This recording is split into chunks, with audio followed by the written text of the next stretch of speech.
I want to thank everyone for coming back to the roller coaster we're on. And I'm going to start, I think, I got to see where it is. Yeah. Anybody know what tomorrow is, the anniversary of?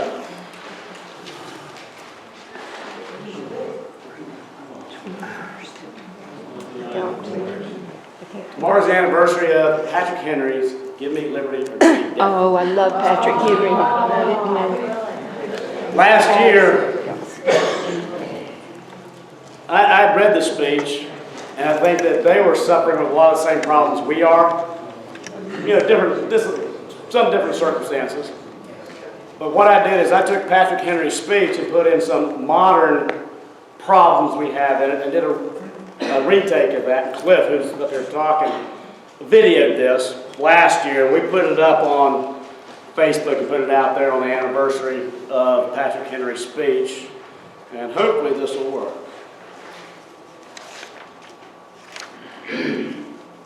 No one believes in true patriotism more than the people in this room, myself included. But different people often see the same subject in different ways, and therefore, I hope it will not be considered disrespectful to those people by my presenting opinions opposite to theirs, freely and without reservation. This is no time for political correctness and nicety.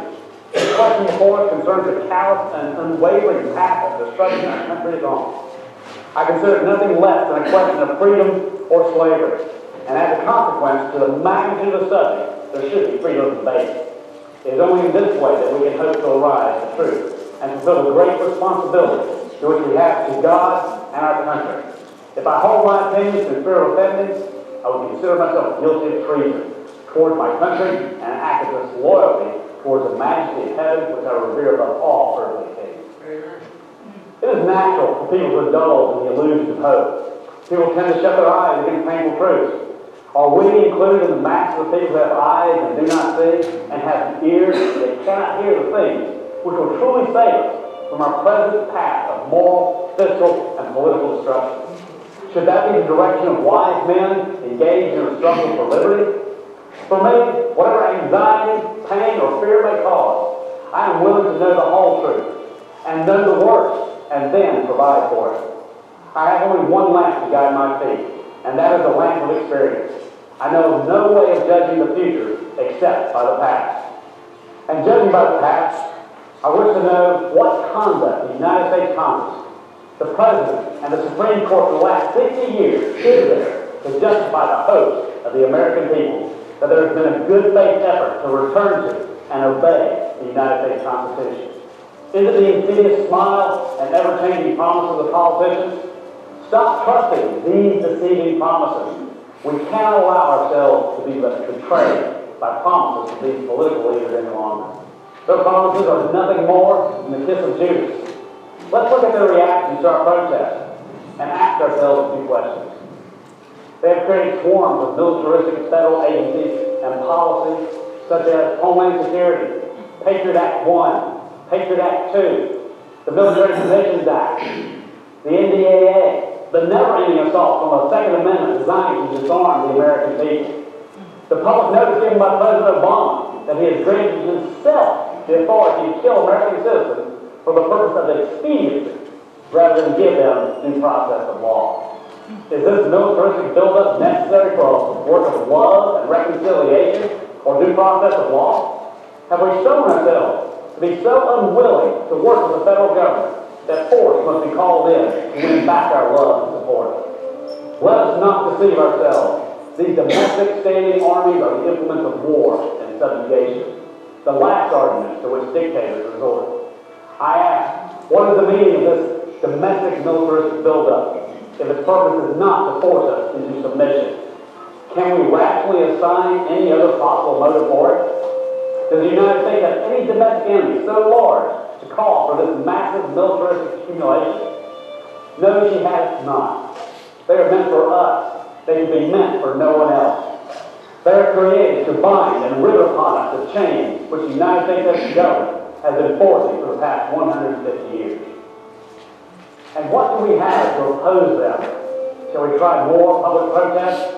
getting involved in political action committees, voting. We've been trying these avenues decade after decade. We have held this subject up in every light that is capable, and remedy has proven to be in vain. Shall we try more desperate and more humble pleas? What path can we find which has not already been exhausted? Let us not deceive ourselves any longer. We have done everything that could be done inside their corrupted and usurped system. We have petitioned. We've remonstrated. We have supplicated. We have prostrated ourselves. Our petitions and demonstrations have been disregarded.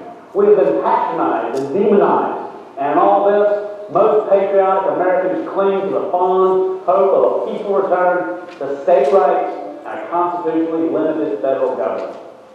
What gives them this hope? There's no longer any room for hope. If we wish to be free, if we mean to live in a land of law where the constitutions of the states and the federal government are adhered to, and the federal government is truly limited, and we have true state rights, we must fight. I repeat it, we must fight and appeal to law, truth, and to the God of hope is all that is left to us. They tell us we're weak, unable to cope with so formidable an adversary. But when will we be stronger? Will it be next week or next year? Will it be when we're totally disarmed and when government cameras are placed on every street corner? Shall we gather strength by victory and inaction? Shall we acquire the means of effectual resistance by lying supinely on our backs and hugging the elusive phantom of hope until our enemies shall have bound us hand and foot? We're not weak if we make a proper use of the means which God has placed in our power. Hundreds of thousands of Americans armed in the holy cause of liberty, under God with the true history of the criminal acts of the 36th and the 40th United States Congresses, are invincible by any force which our enemy can send against us. Besides, we shall not fight our battles alone. There is a just God who provides over the destiny of nations, and who will rise up friends to fight our battles for us. The battle, sir, is not to the strong alone, it is to the vigilant, the active, the brave. Besides, if we are shameful enough to desire, it is now too late to retire from the contest. There is no retreat, but in submission and slavery, our chains are forged. Their clanking may be heard in the halls of Congress, CBS, CNN, the New York Times, and MSNBC. It is in vain to minimize the matter. People may cry, peace, peace, but there is no peace. The war of segregating lawful American states and their citizens is not something that might happen in the future. It is here now, and it is real. What benefit is there by standing idle? What is it that people wish? What do we want? Is life so dear, or peace so sweet, as to be purchased at the price of chains and slavery? Forbid it, Almighty God. I know not what course others may take, but as for me, give me liberty or give me death.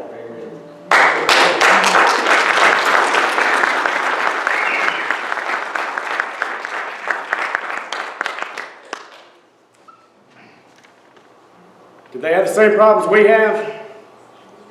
Kind of. They had an overbearing government that was not intent on securing the rights of the people. We have the same thing. What I want people to bring out of that is we got to give up our delusion of hope. That hope is in that system, and they are there for our benefit. If someone can give me one shred of evidence, I mean, I feel like Lot in Sodom talking to God. Is there one good, I mean, if there's 50, God, will you save it? I mean, no. There's no evidence. There is no evidence that Congress, the government, as a body, is there to protect the Constitution and the rights of the American people. It's not there. But what happens is you get one or two, and they say these really nice things, and all of a sudden everybody's got the illusion of hope while we're losing everything. I want you to mentally graph in your minds the direction America is going in fiscally, financially. What direction are we going in? I want you to graph in your mind what direction morally we're going. I want you to graph in your mind, freedom-wise, which way are we going? Has voting or anything, remember the 96 or 94, 92, whenever that was, the landslide? Yes. 94. That was, we're on this graph. So from 94 till now, as a graph, did they slow it down? Because the issue isn't to slow it down. The issue is to turn it around. Did they even slow it down? No. Did everything get steeper after voting the way they said? We've got the illusion that voting and usurpers are going to give rights back to the people. Give up on that hope. Okay, let's start talking a little bit about North Carolina. Obviously, I'm born and raised in North Carolina. I know North Carolina. We reestablished North Carolina. I'm going to show you a little bit more of what happened here, because Garland had a slide up of reasons for secession. Remember that? He went through several different states. Let's talk about North Carolina. We were one of the holdouts. It says, we held a state election on February 28, 1861. When is Lincoln inaugurated? March 4th. So it's like 5 days later. Okay? North Carolina held a state election on February 28 on whether to hold a convention for secession. Not on whether we're going to secede or not, but a convention where we'll discuss secession. The call for convention was defeated by 651 votes. North Carolina had voted to stay in the Union. We're not leaving. 4 days before Lincoln is inaugurated. Official vote of the people, we're staying in the Union. Citizens held the belief that the federal government could not force one state to wage war on another. April 12, 1861, Fort Sumter's fired upon. April 15th, 1861, Lincoln calls Governor John Ellis of North Carolina to provide 2 regiments of troops to put down the rebellion. War is inevitable, and North Carolina must decide whether to fight the North or the South. Okay, so we were not in the early secession emotional times. Here's North Carolina Governor John Worth's response to Abraham Lincoln's call for 2 regiments of troops. That's the actual handwritten document there. Here's what it says. Your dispatch is received, and this is the entirety of the correspondence. Your dispatch is received, and if genuine, which its extraordinary character leads me to doubt, I have to say in reply that I regard the levy of troops made by the administration for the purpose of subjugating the states of the South as in violation of the Constitution and as a gross usurpation of power. I can be no party to this wicked violation of the laws of the country and to this war upon the liberties of a free people. You can get no troops from North Carolina. Yeah.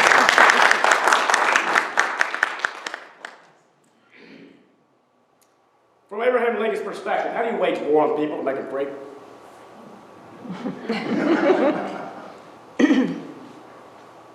Can't happen. This time frame is such a perversion.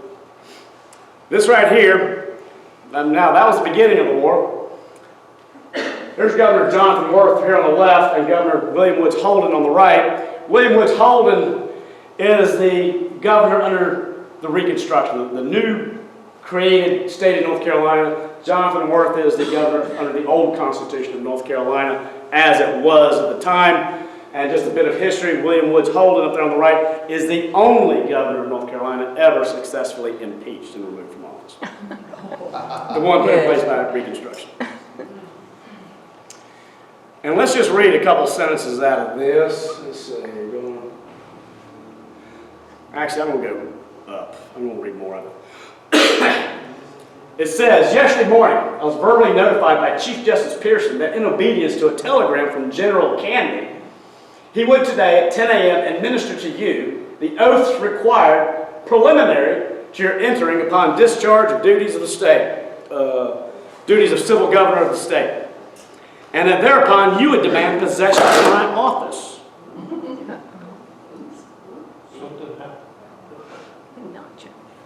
Okay, that was not good.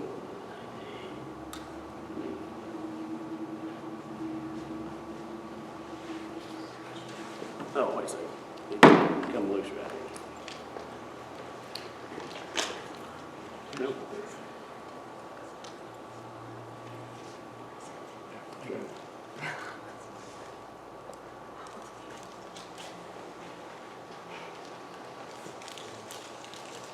Let's see if this is going to get us up and running.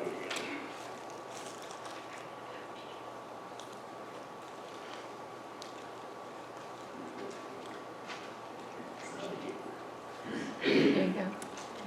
Success. Okay. Sorry about that. Praise the Lord. Praise the Lord on amen. It says, yesterday, civil government stated that I am in possession of my office. I intimated to the judge my opinion that such proceeding was premature, even under the Reconstruction legislation of Congress, and that I should probably decline to surrender the office to you. This is the surrender letter of the state of North Carolina to the United States government, July 1st, 1868. When was the war over? 1865. Was North Carolina in the Union in 1865? Yes. Was it in the Union in 1866? Yes. Why are we, was the war over in 1866 by presidential proclamation? Why are we surrendering to the state government in 1868? Now, well, to put a little history of what's going on at this time, is the new state of North Carolina, one created by Reconstruction, was admitted into the Union June 25th, 1868. So this is a week later. Okay? So this, and it was vetoed by Andrew Johnson. Andrew Johnson vetoed the admission of these new states. Okay?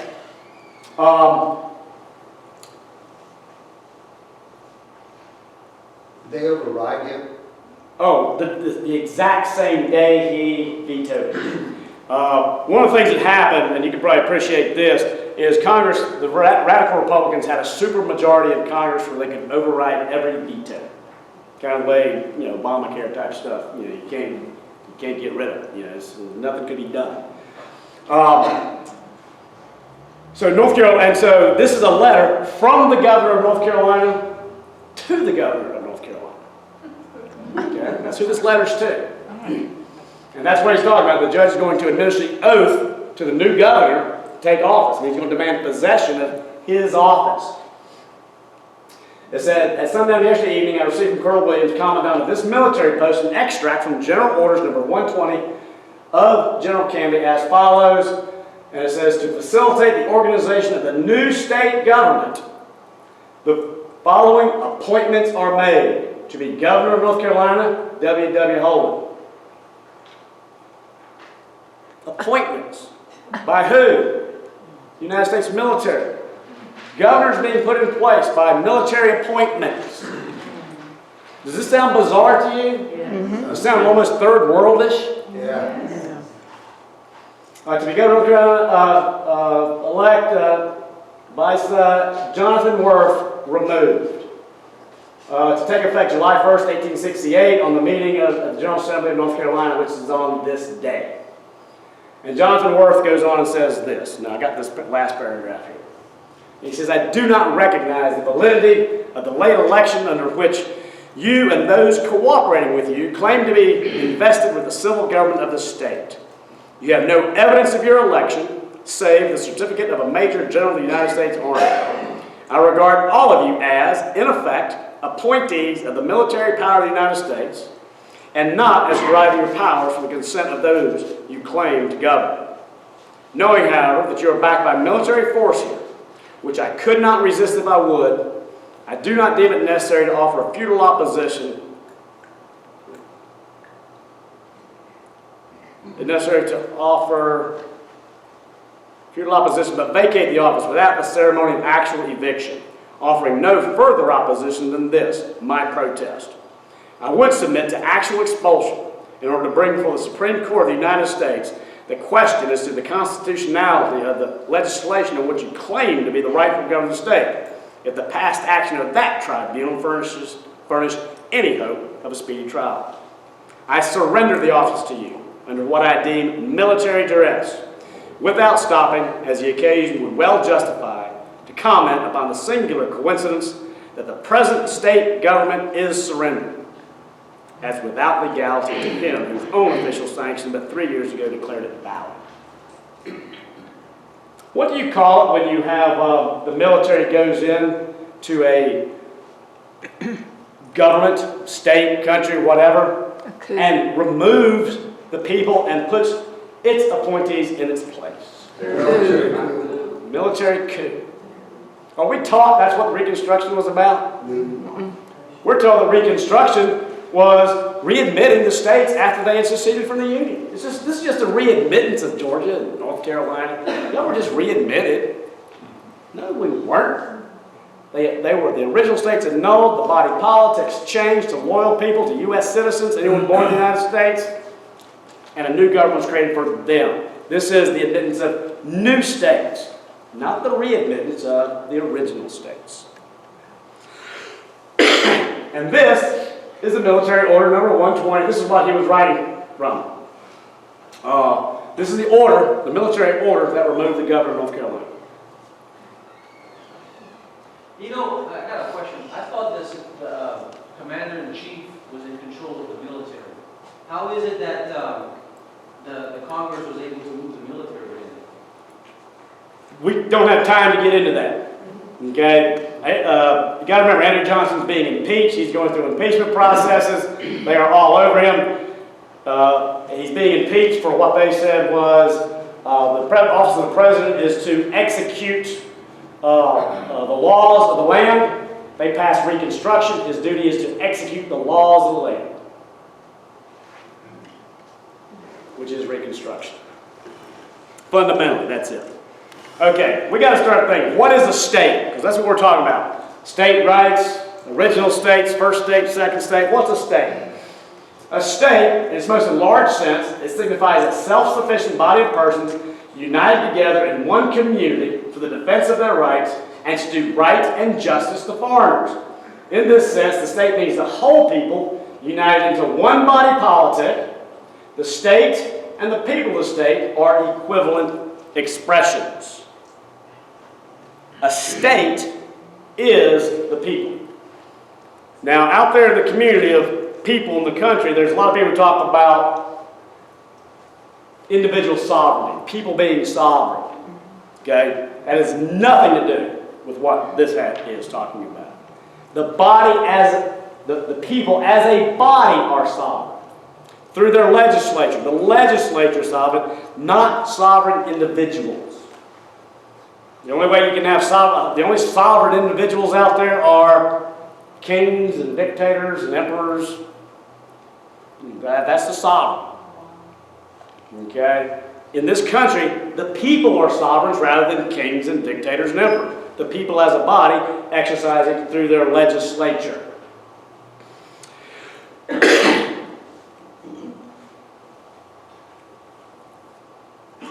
Which means this is what the states originally were. The people, who are the body politic, form the state. That's where the sovereignty resides. Sovereignty resides in the state. Sovereignty resides in the people. Sovereignty resides in the body politic. The body politic holds sovereignty. The body politic is the people. The body politic is the state.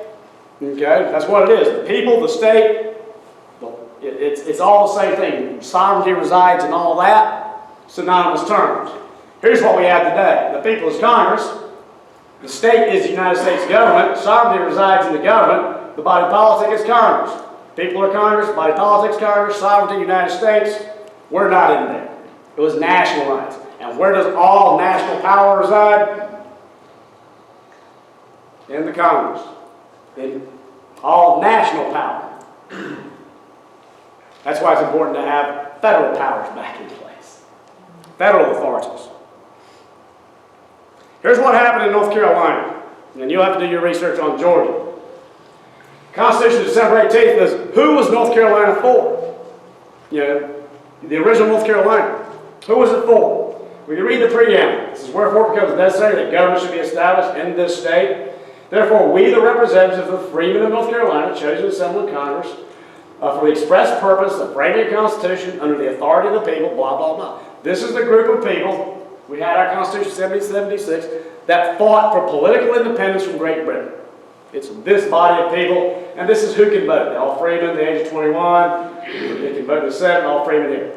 This is the Constitution of 1868. This is what Congress gave us. Now, who's the body politic? Who are the people?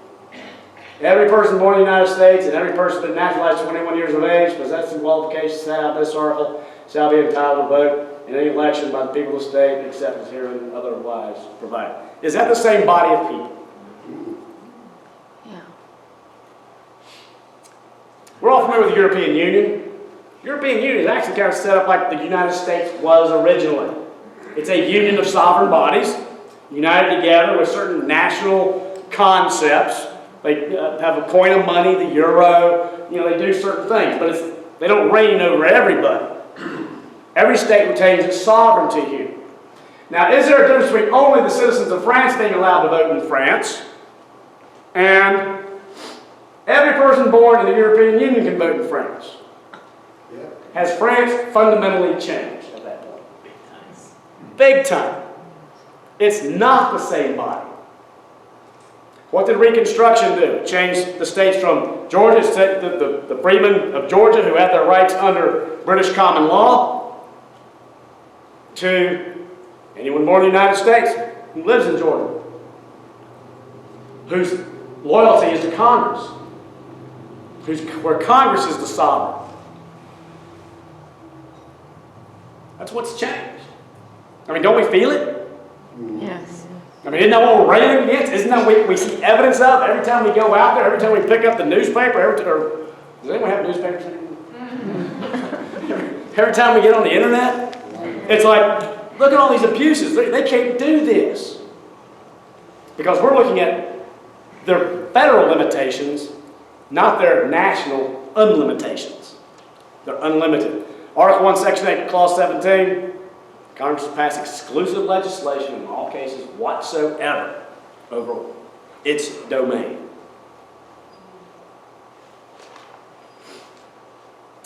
We are a fractured people. A state is a body of common people, common beliefs.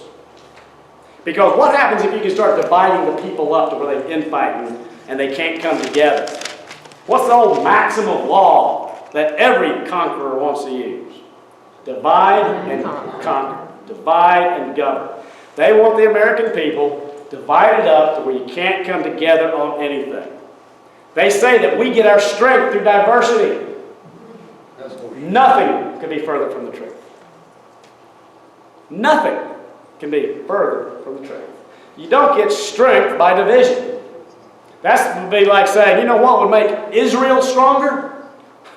They just need to get some Buddhists and a couple Muslims and maybe some Hindus all in their legislative body. They'd be stronger then. Would they be stronger then? No. Because now you have people with conflicting ideas who aren't common, trying to implement conflicting ideas, which imposes one group upon another, and now it's being done just through who has the most political will. And now we're not exercising the rights of everyone. They're being dictated to us. How many people feel like government represents your rights, or they pass things and dictate them down to us? Which one? Dictate them to us. Okay? We've got an issue, and we see the evidence of it. And we got to deal with the real evidence. Terms to know: de facto and de jure. Or de jure. De facto government, one that maintains itself by a display of force against the will of the rightful legal government and is successful, at least temporarily, in overturning the institutions of the rightful legal government by setting up its own in lieu thereof. A de facto government is a government of fact. It's there. Okay? The issue is whether it's there lawfully, where it's there justly. De facto government is there. So when you say de facto government, you're not talking about a nullity that is just going to go away. They're there. They're going to implement their will. But you got to learn how to overcome that. Government de jure, a government of right, the true and lawful government. A government established according to the Constitution of the nation and lawfully entitled to recognition and supremacy and the administration of the nation, but which is actually cut off from power or control. A government deemed lawful or deemed rightful or just, which nevertheless has been supplanted or displaced, that is to say, which receives not presently, although it received formally, habitual obedience from the bulk of the community. Okay? A de facto government, a de jure government.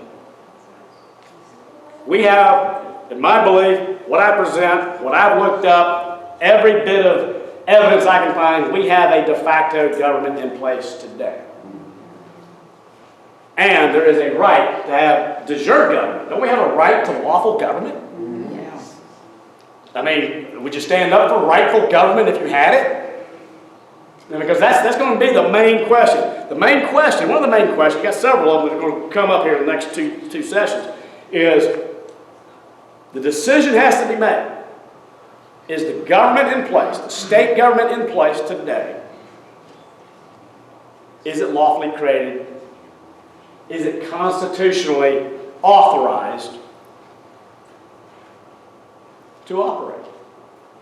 Or is it de facto, where it was put in place by force and coercion, military orders against the will of the people? Yes. And you got to make a decision and fall on one side or the other. And this is not a pleasant place to be in looking at what we've got in this country and decisions we've got to make. But if we want lawful government, number one, we've got to know whether we have a right to it back, whether there is a lawful possibility out there. And then we've got to figure out, how do we deal with that? How do we get it back in place? And that's what we'll be doing a little bit later. Again, two-body politics. This is North Carolina. June 25th, 1868, 39th state to enter the American Union by Military Order Number 120 via Reconstruction for U.S. citizens residing in North Carolina. I look at a North Carolina voter registration. You can probably look at a Georgia voter registration. You'll probably find, as I found in North Carolina, a North Carolinian is not allowed to vote in North Carolina. It's not even on your voter registration application. You're required to swear under penalty of perjury. Class 1 felony, $25,000 well, I don't know about Georgia. Fine, imprisonment, or both, that you are, in fact, a U.S. citizen. You got to swear that. You're giving testimony of who you are. You're giving your allegiance to them. I'm giving allegiance to this system, this set of circumstances we've been talking to. And again, in North Carolina, 12th state to enter the American Union was for the freemen, the free people of North Carolina. You know, freeman's gotten a bad rap lately. It's just a legal term under British common law. You know, that's all it is.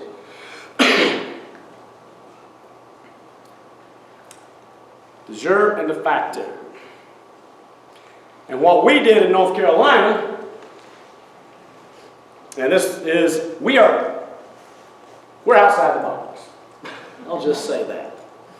Our founding fathers, were they inside the box or outside the box? Outside. Outside the box. Because after a while, inside the box doesn't work anymore.